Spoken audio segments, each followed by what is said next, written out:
नमस्कार दोस्तों, स्वागत करता हूँ एक बार फिर आपके अपने चैनल अपनी पढ़ाई 3.0 में। अगर चैनल को सब्सक्राइब ना किए हो तो सब्सक्राइब कर लीजिए, जिस वीडियो को नोटिफिकेशन जल्द से जल्द आपको मिलते रहें। और लाइक करिए, शेयर करिए। तो आज का जो हमारा टॉपिक है वो है इंग्लिश के क्वेश्चन अपन यहाँ पे डिस्कस करेंगे। तो आइए शुरू करते हैं। पहला क्वेश्चन है 61 question number, which of the following is a correct expression. First option है as cheerful as a lark, which are flowing correct. इसमें से कौन सा एक्सप्रेशन सही है। As cheerful as a lark, B option है as busy as bat, C option है as cunning as a dog, D option है as happy as a donkey. तो इसका जो सही आंसर हो जाएगा दोस्तों, A option is the correct answer, as cheerful as a lark. दोस्तों दिए गए चारों विकल्प से ए विकल्प एज पर सही है। यह एक सिंपल फिगर का स्पीच का उदाहरण है जिसका अर्थ होता है अत्यधिक खुश। नेक्स्ट क्वेश्चन है the sentence this is the house in which I was born is. First option है a simple sentence, B option है कंपाउंड सेंटेंस, सी ऑप्शन है कॉम्प्लेक्स सेंटेंस, डी ऑप्शन है कंपाउंड कॉम्प्लेक्स सेंटेंस। तो इसका तो सही answer हो जाएगा C option is the correct answer, a complex sentence. This is the boy house in which I was born, यह एक कॉम्प्लेक्स सेंटेंस है। कॉम्प्लेक्स सेंटेंस ऐसे सेंटेंस होते हैं जिसमें कम से कम एक क्लॉज हो। इस वाक्य में in which I was born एक एडजेक्टिव क्लॉज है। नेक्स्ट क्वेश्चन की बात करें दोस्तों यहाँ पे, तो which of the following words is a preposition. इसमें से कौन सा वर्ड्स प्रिपोजिशन है। प्रिपोजिशन ऑप्शन है बियॉन्ड एंड येट नाउ। तो दोस्तों इसका सही आंसर हो जाएगा A option is the correct answer, beyond. Beyond जो है इसका इसमें प्रिपोजिशन होगा। इन चारों शब्दों में से केवल बियॉन्ड के परे प्रिपोजिशन है। नेक्स्ट क्वेश्चन दोस्तों देखते हैं, विच of the following words is an adverb. इसमें से कौन सा वर्ड जो है एडवर्ब है। ऑप्शन है अपेस, बी ऑप्शन है फेस, सी ऑप्शन है मीक और डी ऑप्शन है फ्यूरी। तो इसका जो सही आंसर हो जाएगा दोस्तों A option is the correct answer, अपेस। अपेस दोस्तों दी गए चारों विकल्प में से अपेस तेज गति से, अपेस का मतलब है तेज गति से, जो कि एक एडवर्ब है। फेस मीन्स चेहरा होता है, फेस एक फेस का मतलब होता है सामना करना, ठीक है। और एक मीक मतलब शांत होता है, और फ्यूरी मीन्स अत्यधिक गुस्सा करना। Join the following sentence to make a simple sentence. यहाँ पे सेंटेंस को ज्वाइन करना है जिससे आपका सेंटेंस एक सिंपल सेंटेंस बन सके। The coffee is not too strong, it won't keep us awake. तो इसमें जो ऑप्शन है the coffee is not too strong to keep us awake, the coffee second option the coffee is not too strong and will not keep us awake. C option है the coffee is not too strong so it won't keep us awake. और D option है तो coffee is not too strong so as to keep us awake. तो इसका जो सही answer हो जाएगा दोस्तों B option is the correct answer, the coffee is not too strong and will not keep us awake. दोस्तों सिंपल सेंटेंस ऐसे sentence होते हैं जिसमें केवल एक फाइनाइट वर्ब होता है, और ऐसा केवल विकल्प ए में दिया गया है, अतः विकल्प ए सही है। नेक्स्ट क्वेश्चन है fill in the blanks with suitable pronoun. My son and my daughter are very fond of fill in the blanks. तो दोस्तों यहाँ पे ऑप्शन है herself, each other, themselves, himself. तो इसका जो सही आंसर हो जाएगा दोस्तों B option is the correct answer, each other. My son my daughter and are fond of each other. दोस्तों ईच अदर का प्रयोग रिक्त स्थान पर किया जाएगा क्योंकि my son and my daughter are very fond of each other. मेरा पुत्र और मेरी पुत्री एक दूसरे को बहुत अधिक पसंद करते हैं। इसका मीनिंग हो जाएगा जब दो लोगों की बात की जाए तो वहाँ ईच अदर का प्रयोग करते हैं। नेक्स्ट क्वेश्चन है give one word for one who hates mankind. Option है नाजिस्ट, फेसिस्ट, मिसएंथ्रोप और डी सैडिस्ट। तो इसका सही आंसर हो जाएगा दोस्तों C option is the correct answer, misanthrope. One who hates mankind, जो मानव जाति से घृणा करता हो ऐसे व्यक्ति को मिसएंथ्रोप कहते हैं। Transform the following sentence into a simple sentence ending with book, let the book be given. Option दिए हुए हैं give me the book, give the book, please transfer the book, can you give the book. दोस्तों यहाँ पे बात की जाए तो transfer the following sentence to simple sentence, यहाँ पे सेंटेंस को सिंपल सेंटेंस में जो है ट्रांसफॉर्म करना है। एंडिंग विथ बुक, तो इसका जो सही आंसर हो जाएगा दोस्तों B option is the correct, give the book. Let the book be given, तो इसका क्या हो जाएगा give the book. Simple sentence क्या हो जाएगा give the book. Let the book be given passive voice में दिया गया है, एक्टिव वॉइस में ये हो जाएगा give the book. Transfer the following sentence into a direct sentence. I asked Sheela if I might know her father. ठीक है, आई आस्क्ड शीला, मैंने शीला से पूछा, if I might know her father. ठीक है, तो इसको इस सेंटेंस को ट्रांसफॉर्म तो following sentence to direct sentence में कन्वर्ट करना है इसको। तो इसके जो ऑप्शन दिए हुए हैं, I said to Sheela may I know your father. B option है I told Sheela may I know your father. C option है I asked Sheela can I know your father. और डी ऑप्शन है I question Sheela will I know your father. तो इसका जो सही answer हो जाएगा I said to Sheela may I know your father. A option is the correct answer.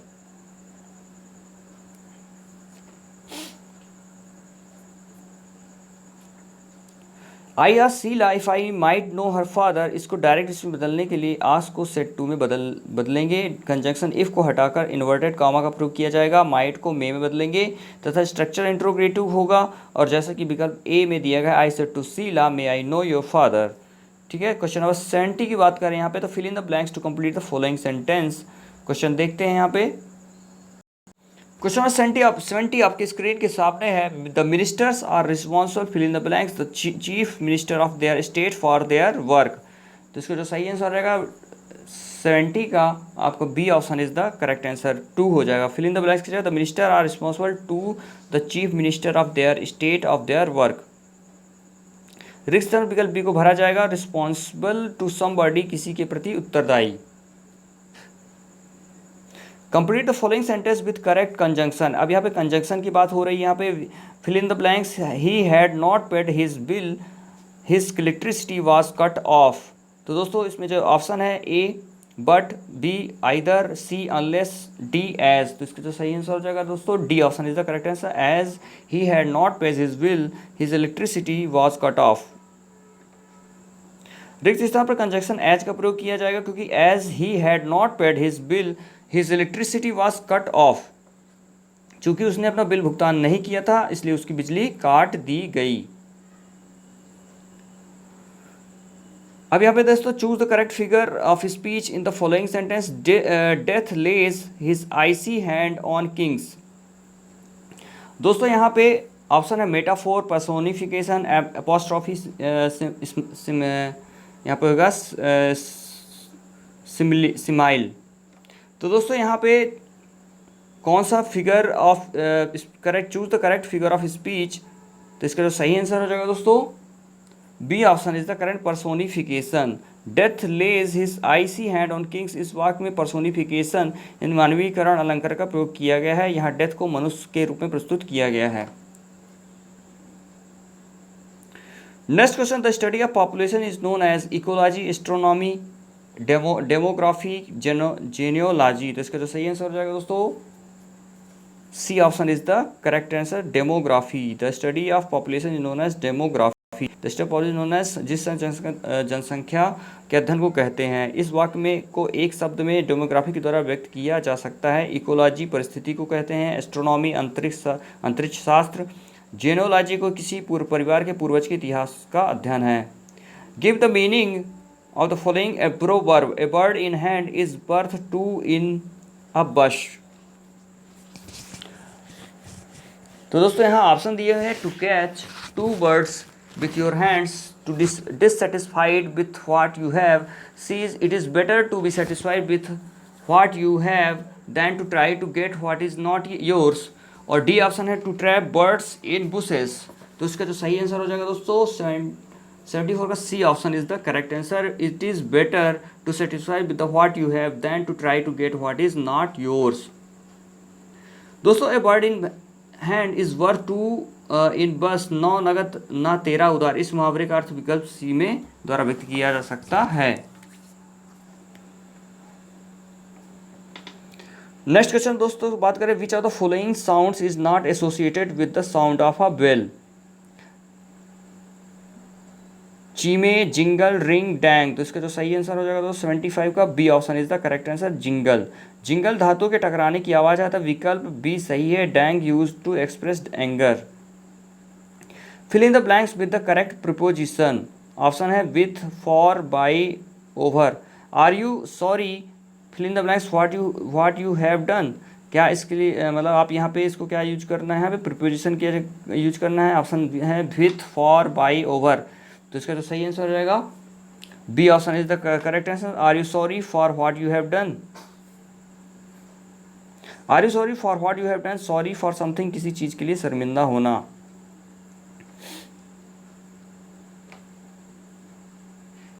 Pick out the correct synonyms of the following word.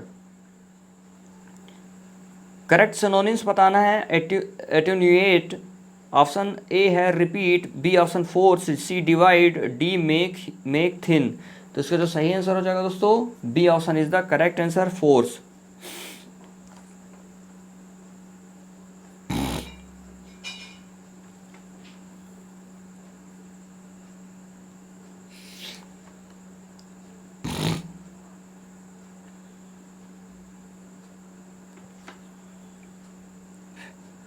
एटोनेट किसी को हल्का या कमज़ोर बनाना, मेक थिन पतला बनाना। एटोनेट का सिनोनिम मेक थिन हो जाएगा, रिपेंट पछताना होता है। Pick out the compound sentence. अब यहाँ पे क्वेश्चन नंबर 78 है, pick out the compound sentence. Compound sentence को यहाँ पे 4 ऑप्शन दिए गए हैं। ऑप्शन ए है it to add to their troubles in the servant ran away. Second option है having no money with me I could not give the beggar anything. C option है I loved him because he was my friend। D option है the servant ran away and added to their troubles. तो दोस्तों इसका जो सही correct answer हो जाएगा D option is the correct. इसमें pick out the compound sentence. Compound sentence देखना है इसमें, the servant ran away and added to their troubles. ये क्या हो जाएगा, कंपाउंड सेंटेंस हो जाएगा। The servant ran away added to their troubles and एक कंपाउंड सेंटेंस है जो एक एंड कंजक्शन से जुड़ा हुआ है। कंपाउंड सेंटेंस ऐसे सेंटेंस होते हैं जिससे दो इंडिपेंडेंट क्लॉज किसी कंजंक्शन से जुड़े हुए हों। नेक्स्ट क्वेश्चन दोस्तों देखते हैं। Select the most appropriate proposition to complete the following sentence. Why are you always so suspicious, fill in the blanks, me. तो दोस्तों इसमें जो करेक्ट आंसर हो जाएगा ऑप्शन, यहाँ पहले ऑप्शन देख लेते हैं। यहाँ पे टू, विथ, ऑफ, फॉर। तो इसका जो सही आंसर है C option is the correct answer, of. Why are you always so suspicious of me, of me हो जाएगा दोस्तों। किसी दिए गए वाक्य में रिक्त स्थान प्रीपोजिशन ऑफ का प्रयोग किया जाएगा। सस्पिशियस ऑफ समबडी समथिंग, किसी व्यक्ति वस्तु के प्रति संदेहित रहना होता है। Choose the correct alternative to complete the following sentence. The headmaster, fill in the blanks, to speak to you. तो इसका जो सही आंसर हो जाएगा दोस्तों पहले ऑप्शन देख लेते हैं। Wants is wanting, was wanting, none of the above. तो इसका तो सही आंसर हो जाएगा D option is the correct, sorry A option is the correct answer, wants.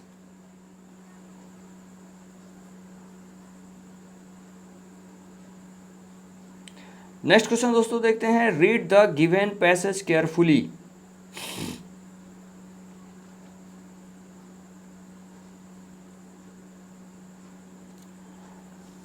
Antarctica is an icy continent in the South Pole.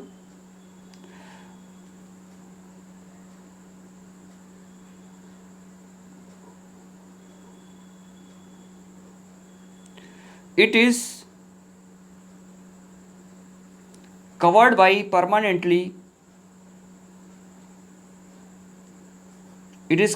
permanently frozen ground. It is surrounded by water and is about 1.5 times longer desert. यहाँ पे क्या बताया जा रहा है कि Antarctica एक आइसी continent है साउथ पोल में। It is covered by the permanently frozen ground. ये जो है बर्फ, जमी हुई बर्फ से चारों तरफ घिरा हुआ है। Surrounded by water and about, और चारों तरफ पानी है।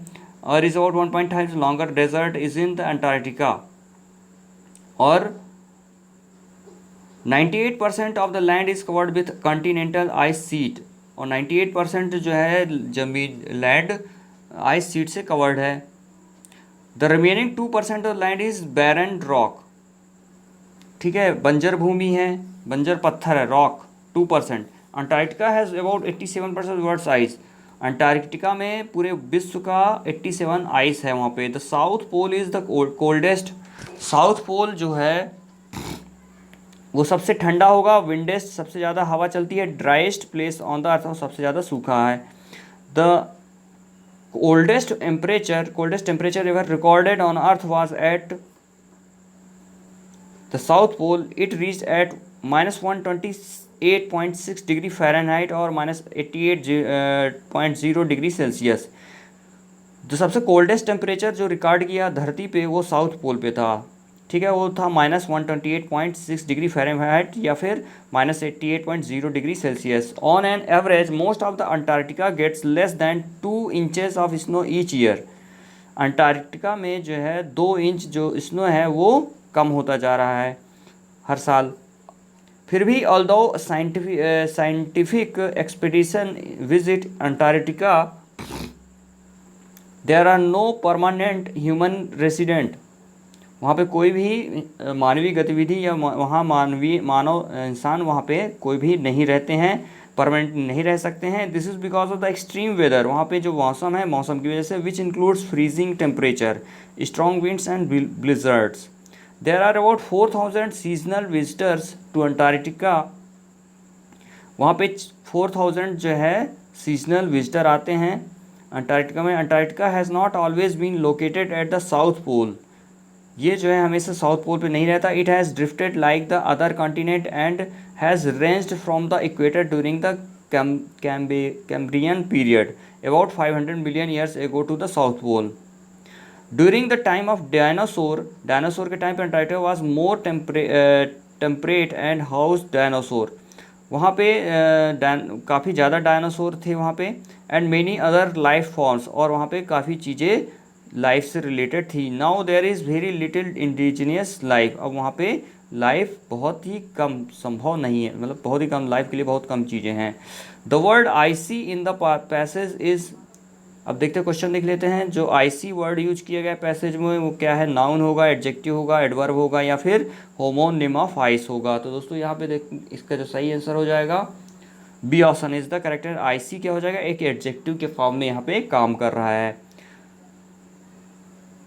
कंटिनेंट की संज्ञा बता रहा है, विशेषता बता, संज्ञा की विशेषता बता रहा है, ठीक है। आई सी कॉन्टिनेंट है, इसलिए ये हमें क्या हो जाएगा? एडजेक्टिव हो जाएगा। The word desert in the passage,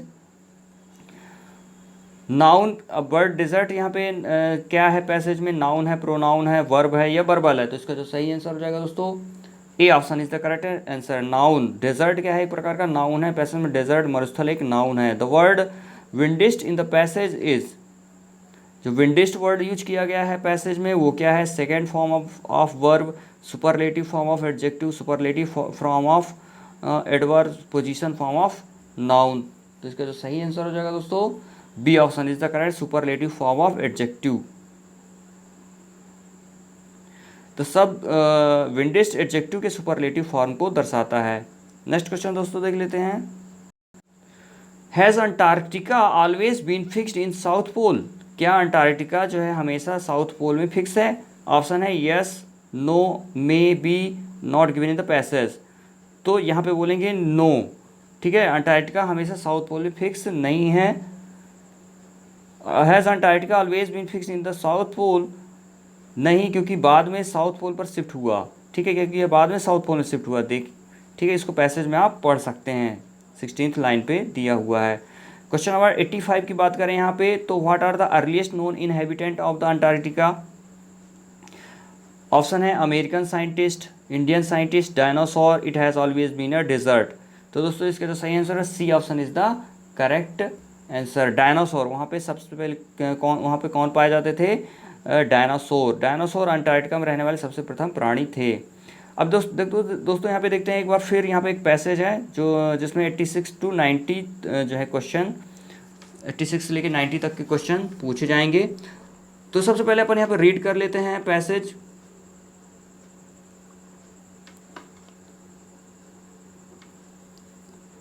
the first thing which a scholar should bear in mind is that book ought not to be read for mere amusement and are not to be blamed for it. They are incapable of appreciating the deeper qualities that belong to a really great literature. But a young man who has passed through a course of university training should discipline himself at an early day never to read for mere amusement. At once the habit of discipline has been formed, he will find it impossible to read for mere amusement. He will then impatiently throw down any book from which he cannot obtain intellectual food, any book which does not make an appeal to higher emotion and his intellect. But on the other, habit of the reading for amusement becomes with thousands of people exactly the same kind of habit as wine drinking too.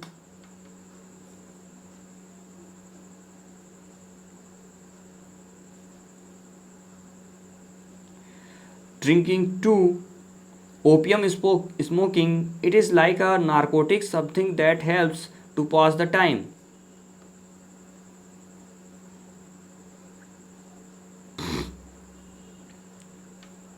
Something that helps to pass the time, something that keeps a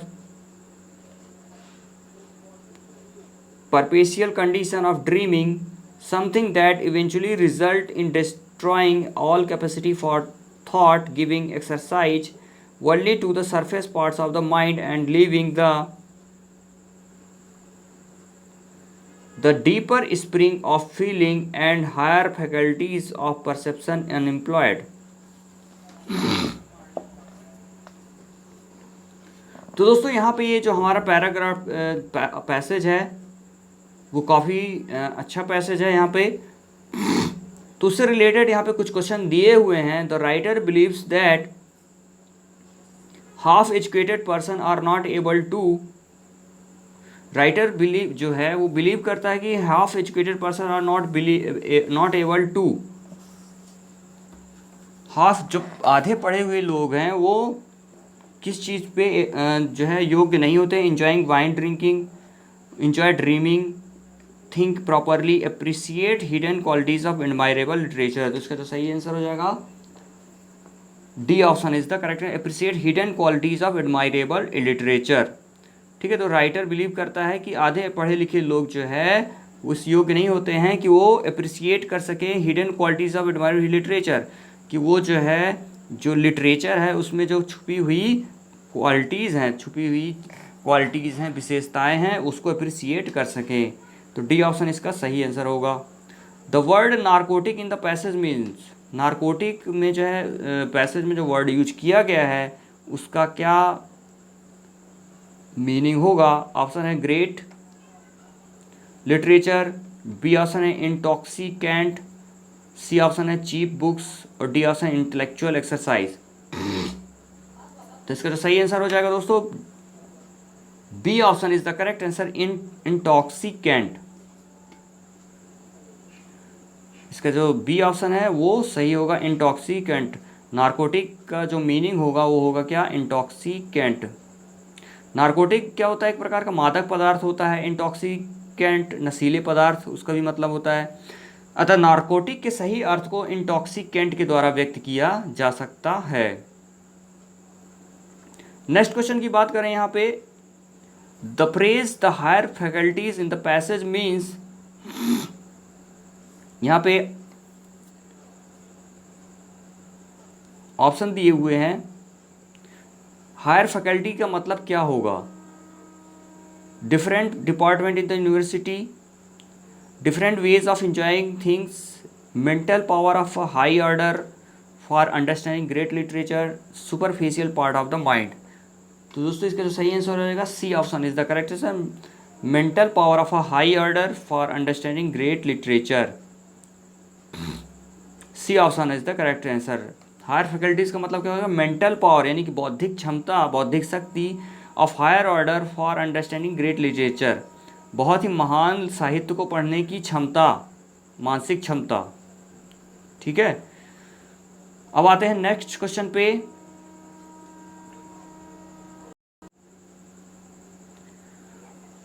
question number 89 की बात करें हैं तो the word eventually in the passage means, eventually का मतलब क्या होगा? Option है after some time, B option है एट लास्ट, सी ऑप्शन है नेवर और डी ऑप्शन है इनिशियली। तो दोस्तों यहाँ पे after some time, at last, never, initially, तो इसका जो सही आंसर हो जाएगा दोस्तों बी ऑप्शन सही होगा, at last. B option is the correct answer. Eventually का मतलब जो होगा एट लास्ट होगा। ठीक है, इवेंचुअली मतलब अंततः और एट लास्ट मतलब अंत में, अतः इवेंचुअली का जो सिनोनिम्स हो जाएगा वो क्या हो जाएगा? एट लास्ट होगा। नेक्स्ट क्वेश्चन है the word unemployed in the passage means. Unemployed, ये जो पैसेज में अनएम्प्लॉयड वर्ड यूज किया गया है उसका क्या मतलब है? Jobless, in search of employment, not working, unused. तो दोस्तों यहाँ पे अनएम्प्लॉयड का मतलब जो पैसेज में होगा वो होगा डी ऑप्शन, यानी कि अनयूज्ड। ठीक है, अनयूज्ड, अनएम्प्लॉयड का मतलब होता है अनयूज्ड, जिसका प्रयोग ना किया गया हो। ठीक है, अनएम्प्लॉयड, अनएम्प्लॉयड मतलब यहाँ पे बेरोजगारी से भी रिलेटेड होता है। ठीक है, लेकिन इस पैसेज में अनएम्प्लॉयड का जो वर्ड यूज किया गया अनएम्प्लॉयड, उसका मतलब होगा अनयूज्ड। तो दोस्तों ये थे हमारे कुछ इम्पॉर्टेंट क्वेश्चंस इंग्लिश के, जो आपके टीचिंग एग्ज़ाम के लिए काफ़ी इम्पॉर्टेंट है, इंग्लिश सब्जेक्ट। आई होप ये क्वेश्चन आपको समझ में आए होंगे। तो दोस्तों चैनल को सब्सक्राइब करिए, इसी तरह और वीडियो हम लाते रहेंगे। तो चैनल और कमेंट बॉक्स में अपने सुझाव देना मत भूलिएगा, कमेंट बॉक्स में अपने सुझाव ज़रूर दीजिए। तो मिलते हैं नेक्स्ट वीडियो में कुछ और अच्छे टॉपिक के साथ। चैनल को सब्सक्राइब करना मत भूलिए, लाइक करिए, अपना ख्याल रखिए। तब तक के लिए जय हिंद, जय भारत।